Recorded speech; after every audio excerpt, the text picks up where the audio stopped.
بسم الله الرحمن الرحيم نحمده ونصلي على رسول الكريم اللهم لا علم لنا إلا ما علمتنا إنك أنت العليم الحكيم رب اشرح لي صدري ويسر لي أمري واحلل عقدة من لساني يفقهوا قولي رب زدني علما ورزقنا رحمة رب يسر ولا تؤسر وتمم بالخير وبك نستعين يا فتاح يا فتاح يا عليم يا عليم. بسم الله الرحمن الرحيم. وعن عبد الله بن عمرو رضي الله عنه قال رسول الله صلى الله عليه وسلم: من الكبائر الإشراك بالله والعقوق الوالدين وقتل النفس واليمين الغموس. رواه البخاري.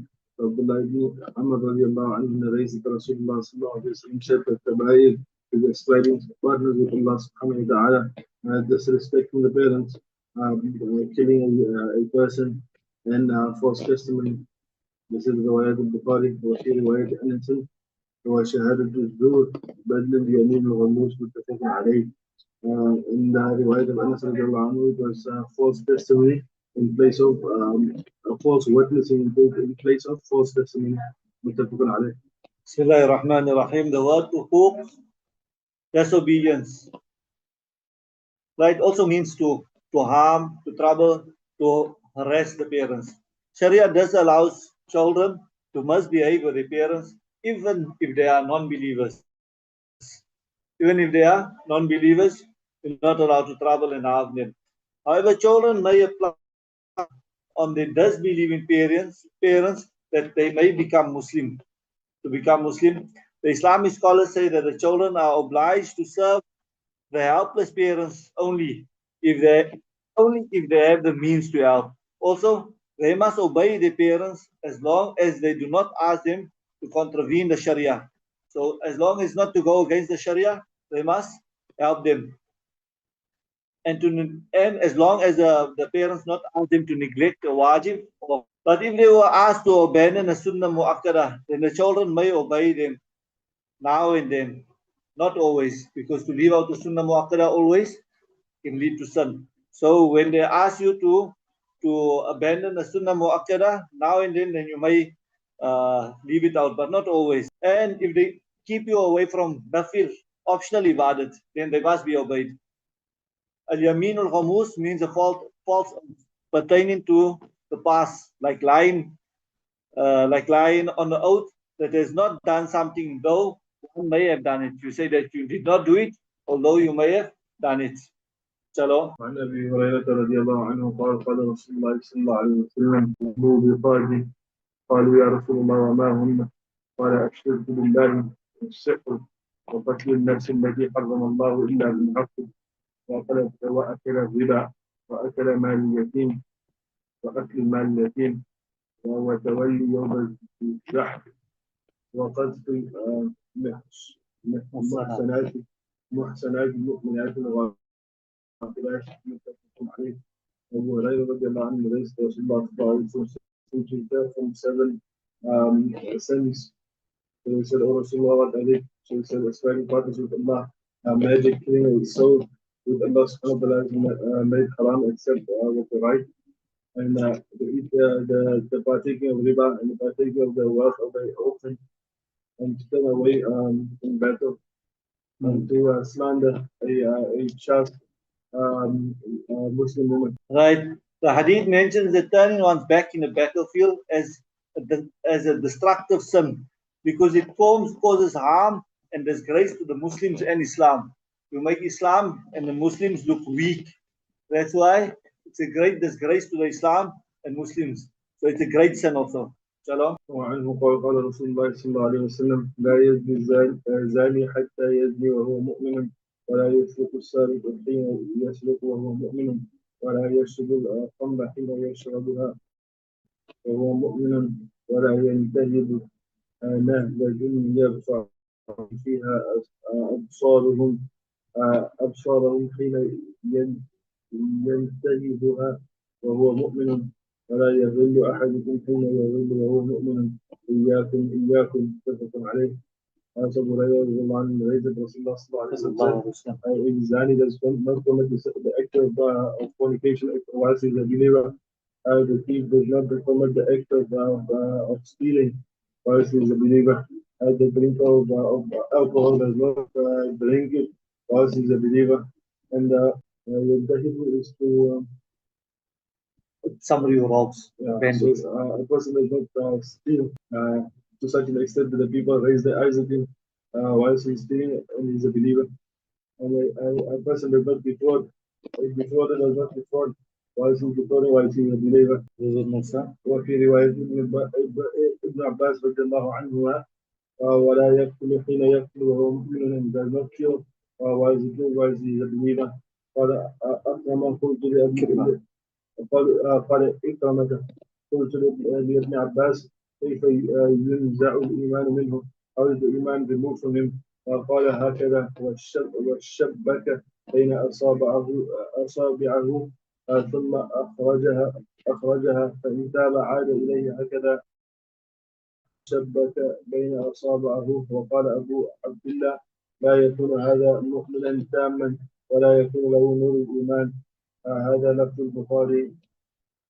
So in another word, Ibn Abbas says that a person does not kill while he's a believer. And Ikram said, oh, Ibn Abbas, how does the iman come out from a person? So he said like this, and he intertwined his fingers.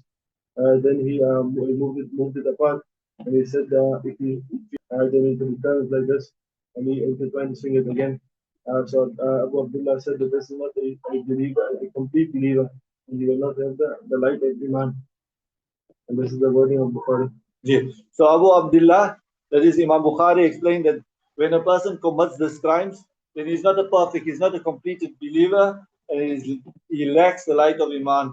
So, as we've mentioned earlier, that the believer's heart is one that when you have the kalima, it shines bright with the kalima.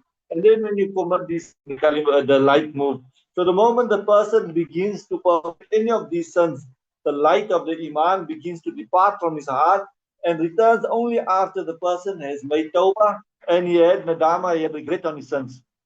Ibn Abi Shayba rahmatullah alayhi stated that the meaning of the departure of Iman from his heart is that the perpetrator, the one who does the sin, is not a perfect. Iman becomes defective. عن أبي هريرة رضي الله عنه قال قال رسول الله صلى الله عليه وسلم آية المنافق ثلاث زاد مسلم وإن صام وصلوا وزعم أنه مسلم. And Muslim increases and that he says even if he fasts and he performs salah and he declares that he's a believer, ثم اتفقا, then they agree after that. Muslim Imam Bukhari إذا حدث كذبا, when he speaks he lies, وإذا وعد أخلف, and when he makes a promise he goes against it, وإذا اؤتمن خان, and when he's trusted he breaches the trust. So in the beginning, in the middle part of that hadith, Imam Muslim adds on the extra piece. He says that even though he performs salah and he fasts and he thinks of himself to be a Muslim, then when he has these three things, then there's the signs of the munafiq. So like Iman and disbelief, hypocrisy also has its kinds. There is hypocrisy in belief, which is the real hypocrisy, right? Hypocrisy in your Iman, where you outwardly just say that you're a Muslim, but you don't believe in that. That is hypocrisy of the Iman, right?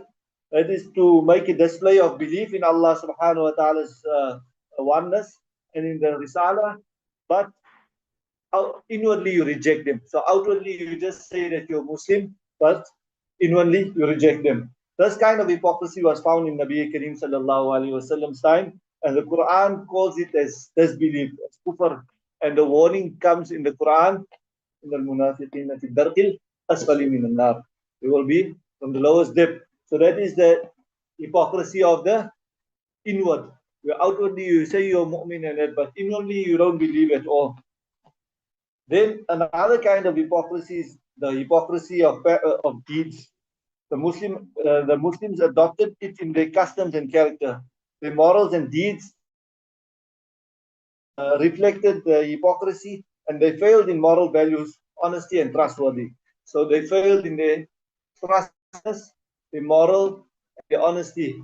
So this is that type of hypocrisy. This hadith warns against the last kind of hypocrisy, where you're not an honest person, you fail in your morals and your trustworthiness, right?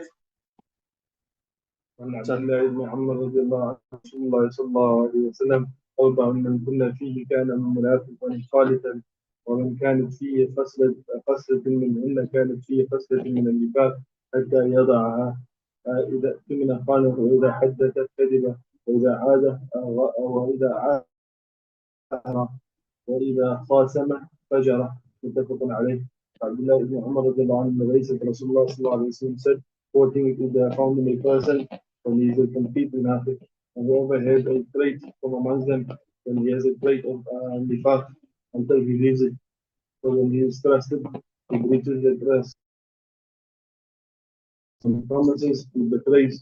وإذا خاصم when it's an argument, when he argues, then he exceeds the limit. he starts swearing, he becomes abusive, right? So this hadith mentions 4 types. So this hadith also refers to the hypocrisy of practice. Those Muslims who possess one or more of these traits are leaning towards hypocrisy, and if they crave for the good of this world and the next, then they must abandon this trait. So this type of hypocrisy mainly is because of the love of this world.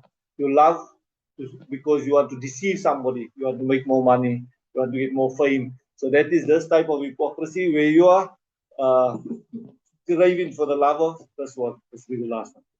عن ابن عمر رضي الله عنهما قال قال رسول الله صلى الله عليه وسلم مثل المنافق كالشاة عائرة بين الغنمين تعير إلى هذا مرة وإلى هذا مرة. Okay, the example of the hypocrite is like that of a sheep or goat who moves between 2 flocks.